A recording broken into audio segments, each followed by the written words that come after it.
كيلوجلز نودلز، وده المفروض ان هو بديل الاندومي الكوري، اكتر حاجه شطه مولعه موجوده في السوق. 6 جنيه بس، سوري. فهنجربه معاكم ونشوف محتويات الكيس ونجرب طعمه هل هو واو قوي ولا لا.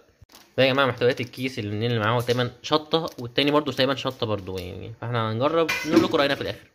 حته صغيره يعني عشان ايه هطلع معايا ريحه اندومي بالشيتوس، والشكل شكل اندومي بالشيتوس برضو.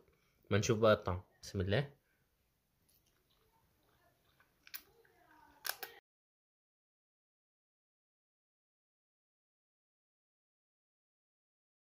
بص يا جماعه، مش شطه قوي كمان يعني، بس بحب الشطه هتتكيف.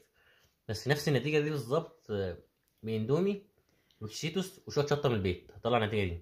بس هي شطه محرقه قوي، محرقه قوي. تمام، مية تجربه جميله. بعد ما قفلت الفيديو خلاص ما كنتش هتكلم يعني عن حاجه. كملت الاكل بقى كله، وده منظري دلوقتي يعني. انا هموت والميه، شوف الميه معايا قد كده. فيعني هي صعبه قوي الصراحه. المهم يا جماعه انها حر جدا. بص انا عملت ازاي، انا عرقت جدا، وشي احمر وعامل بص يعني الموضوع بقى ويرد قوي قوي بصراحه. ما كنتش متوقع من حاجه مصريه انها تعمل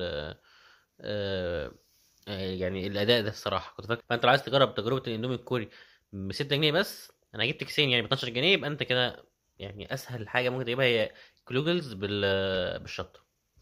بس لو عجبك الفيديو متنساش تعمل لايك وشير وسبسكرايب، ومتنساش تقول لنا تحب نجرب ايه المره الجايه. سلام.